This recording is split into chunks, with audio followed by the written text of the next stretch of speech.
মাঝখানে 3 মাস বন্ধ ছিল। এইটা একটা ফাইজলামি ছাড়া আর কিছুই না।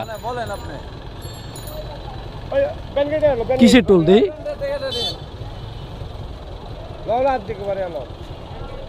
আজ এগুলো বন্ধ করেন, বুঝছেন? হ্যাঁ,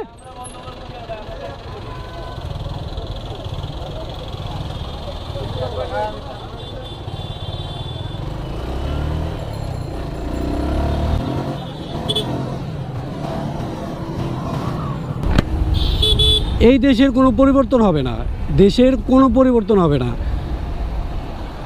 আওয়ামী লীগ যাওয়ার পরে মাঝখানে 4 মাস এই স্টেডিয়ামের এই চাঁদাবাজিটা বন্ধ ছিল। এখন প্রকাশ্যে আবার চাঁদাবাজি শুরু হয়েছে। কিসের লিজ, কিসের ইজারা? সরকারি রাস্তা আবার কিসের ইজারা? সরকার কি রাস্তা ভাড়া দিতেছে? সরকারের কাছে প্রশ্ন এটা। ফাইজলামি শুরু করছে, চাঁদাবাজি।